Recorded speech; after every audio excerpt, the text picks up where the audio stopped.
Oke, baik, assalamualaikum warahmatullahi wabarakatuh. Selamat siang teman-teman pecinta porang hari ini.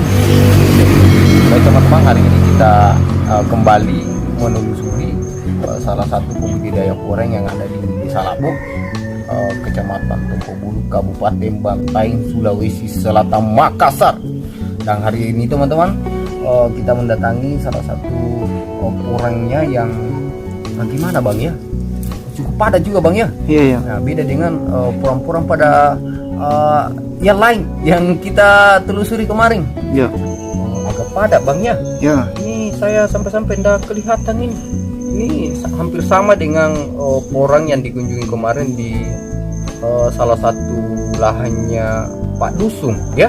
Iya. Agak gelap juga.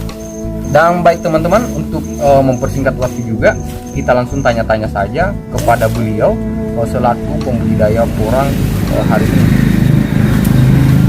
Dan baik Pak Arpa, untuk cara budidaya tak ini sendiri di lahan tak ini sebenarnya bagaimana?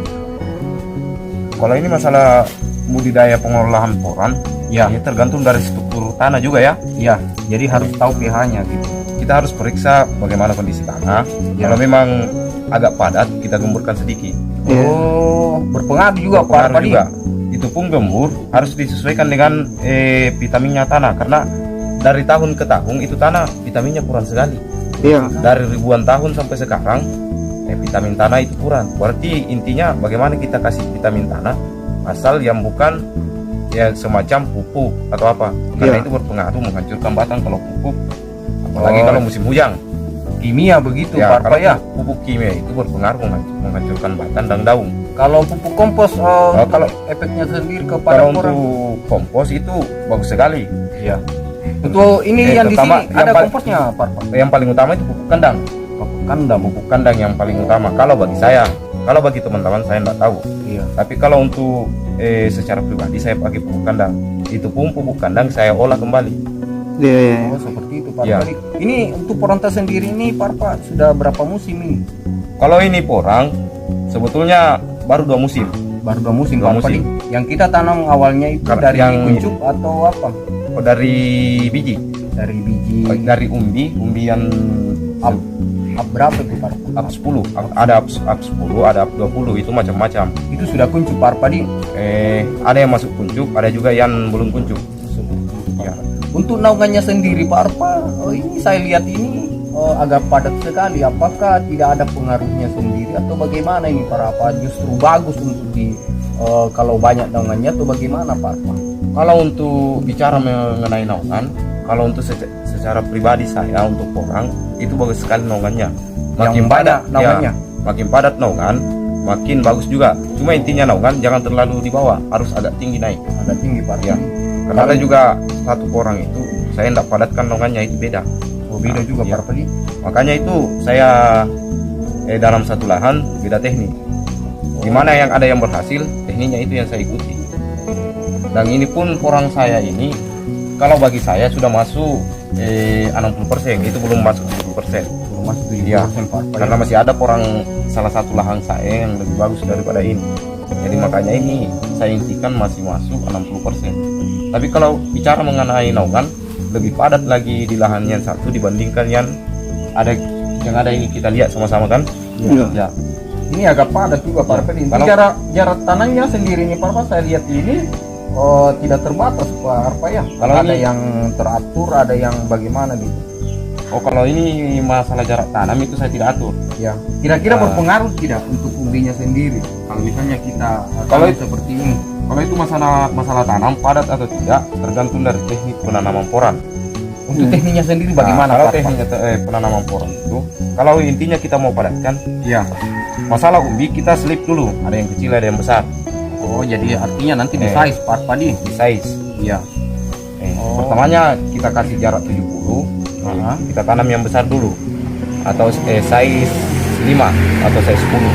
Kedua itu kita kasih antaranya lagi size 20 atau size 30. Makanya yang kecil itu dinaungi sama yang besar. Juga Pak Arpa di sini saya lihat ini apanya Moranta itu rata-rata saya lihat ini hampir dibilang tidak ada yang rusak. Kira-kira ada solusi tersendirinya itu Parpa? Kalau solusi tersendiri itu kembali kita lagi kepada naungan.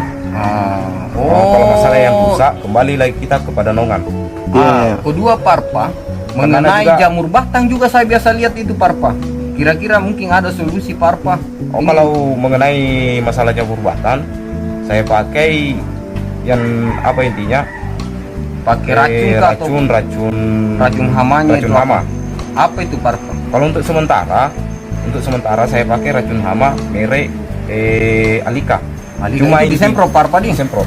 luar biasa sekali ini Parpa ini. Jadi teman-teman juga yang kemarin tanya-tanya mengenai jamur batang, ternyata ada solusinya. Itu kita semprot sebelumnya pakai Tapi intinya apa namanya? sebelum ada jamur batang kita semprot terlebih dahulu untuk mencegah, bukan Mencegah. mengobati.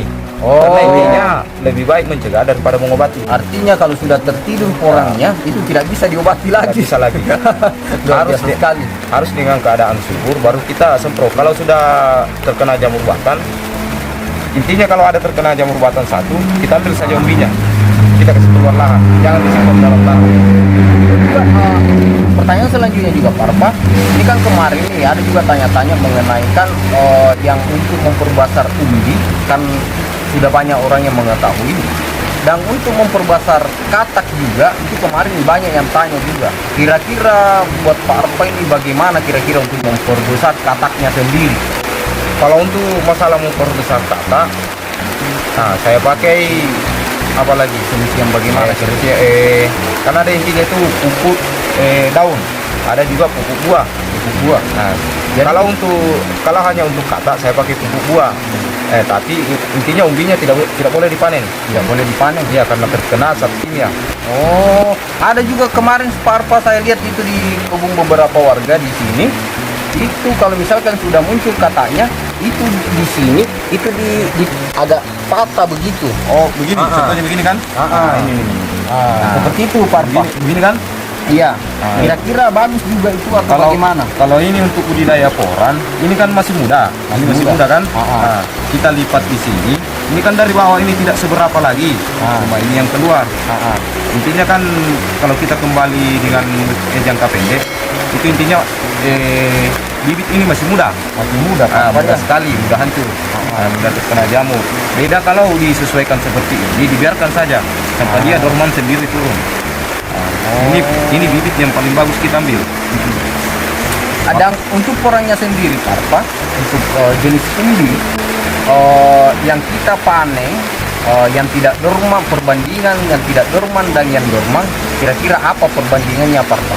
Ada kan biasanya petani di sini itu kalau kalau panen itu dipanen rata. Panen rata. Misalkan bulan 4 dia panen rata semua, baik itu yang sudah dorman, tidak dorman. Apakah ada pengaruhnya kira-kira perbandingannya? Apakah timbangannya yang berbeda atau bagaimana? Kalau masalah panen rata itu jelas beda masalah timbangan. Kalau dorman sendiri, intinya kan Berat timbangannya atau bagaimana? Ini kan lumayan besarnya, ini bisa naik 2 kilo ini. Sebetulnya bisa naik 2 kilo. Kalau misalkan dorman, Dorman. Kalau enggak dorman, cuma 1 kilo atau 1,5 kilo. Kembali lagi ke situ. Berarti kita yang namanya budidaya poran kita rugi kalau panen rata. berpengaruh juga Ya. ternyata teman-teman. Kalau misalnya kita panen rata, kenapa Ya. teman-teman? Karena kalau tidak dorman itu timbangannya Berkurang. agak kurang. Tapi Agak kalau berkurang. misalkan tidak dorman kita panen itu agak kurang teman-teman. Jadi sisa teman-teman yang berpikir bagaimana solusi yang tepat untuk panen porang itu. Dan Parpa di sini sudah dipanen juga di sini. Kalau musim lalu cuma separuh saya panen. Oh, jadi yang besar-besar lalu, terjadi ya. panen Parpa. Karena saya pilih-pilih, saya enggak panen yang kecil. Kira-kira juga Parpa, ini kan untuk penjualan porang itu ada dua. Satu bibit, kedua adalah umbinya sendiri. Nah, ada umbi produksi. Dan untuk hari ini Parpa, yang mana lebih menguntungkan kita jual dalam bentuk bibit atau dalam bentuk umbi produksi? Kalau untuk masalah penjualan bibit dan umbi produksi, secara pribadi untuk perkalian saya sebagai petani kecil. Misalkan kita jual kata hari ini, Saya lebih suka penjualan umbi. Karena bagaimana saya suka penjualan umbi? Kalau saya jual umbi kan kata tengah ini bisa saya kembalikan ke situ. Kalau saya jual bibit berarti hilang semua. Saya harus beli lagi. Saya harus beli musim depan. Kalau misalkan saya jual hari ini, saya jual katak, berarti umbinya saya simpang. Ya. Itu kan ada muncul Ada katak lagi, musim depan. katak lagi. Kata lagi. Jadi sebenarnya solusi yang terbaik kira-kira yang mana kira-kira Pak? Kalau untuk secara pribadi, Secara pribadi menggunakan katak Pak. secara pribadi untuk saya menggunakan umbi untuk dijual. Ya. Untuk penggunaan ini pertanyaan selanjutnya teman-teman ya. Untuk penggunaan pupuk sendiri Pak Arfa, apakah kita bisa menggunakan pupuk kimia atau bagaimana Pak menurut Pak Arfa ini? Kalau untuk penggunaan pupuk kimia itu tergantung dari kualitas orang. Kalau sudah dipastikan tidak dipanen tahun ini, boleh menggunakan pupuk kimia. Tapi kalau mau dipanen, tidak boleh sama sekali menggunakan pupuk kimia. Karena itu berpengaruh pada bagaimana itu kan orang kita konsumsi kembali. Itu pupuk kimia kan berarti berpengaruh kepada tubuh kita kembali lagi. Jadi ini untuk musim ini, karena untuk perencanaan dipanen, saya tidak pakai pupuk kimia. Tapi untuk yang kecil-kecil seperti ini kan, ada kan juga satu lahan semuanya kecil. Saya bisa gunakan pupuk kimia karena ini boleh dijual umbinya sekitar 3 tahun ke depan lagi atau 2 tahun. Berarti saat kimia itu sudah hilang lagi. Sudah hilang. Ya. Kalau untuk persiapan mau jual untuk tahun ini pakai pupuk kandang. Seperti Ya. itu Pak Arfa. Jadi solusi buat teman-teman juga. Kalau misalnya mau dipanen ini tahun, bisa cuma menggunakan pupuk kandang, jangan gunakan pupuk kimia. Untuk pupuk kimia bisa untuk jangka panjang. Misalkan yang panen nanti 3 tahun ke depan, bisa menggunakan untuk kimia. Tapi itu dianjurkan untuk sedikit saja. Tidak boleh beberapa sendok kemudian, karena itu berpengaruh pada orang. Untuk pencabutan rumputnya Pak Arfa atau menghilangkan rumput-rumputnya, apakah dikunrapot ataukah disabika ataukah disemprot pakai racun rumput atau bagaimana Pak Arfa? Itu masalah rumput tergantung, kita perhatikan tergantung dari jaraknya. Ya. Kalau jaraknya sampai 50 cm atau 60 kita boleh pakai semprot, tapi tidak boleh sampai ke dalam batang, minimal 1 jengkal tidak sampai semprotan ke dalam. Dan untuk masalah rumput kedua paling bagus, yang paling bagusnya kan kita pakai pisau, pisangkika atau apa bahasanya lagi itu? Disabit. Itu boleh juga dicabut rumputnya kalau rumputnya masih sekitar 10 cm. Karena orang itu yang paling akar. Nah, kapan akar terlalu goyang itu berpengaruh kepada umbi. Dan kembali juga kepada jamur. Jadi jamur juga berpengaruh. Juga. Kapan-kapan akar sering goyang, umbi tidak seberapa besarnya, jamur pun sering datang. Baik teman-teman, jadi hari ini itulah tadi beberapa solusi yang diberikan kepada Pak Arfa. Jadi sisa teman-teman sendiri yang mengelolanya bagaimana. Ini masing-masing petani lain tanaman, lain juga cara budidayanya. Iya. Dan terima kasih buat teman-teman yang sudah berkunjung hari ini atau menonton sampai habis. Dan buat teman-teman yang masih mau bertanya, silakan berkomentar di bawah teman-teman. Dan untuk penelusuran kurang hari ini teman-teman, mungkin sampai hari ini saja. Dan terima kasih buat Pak Arfa untuk hari ini bisa menyempatkan waktunya untuk hari ini bisa menemani kita ke kebunnya Bang. Iya.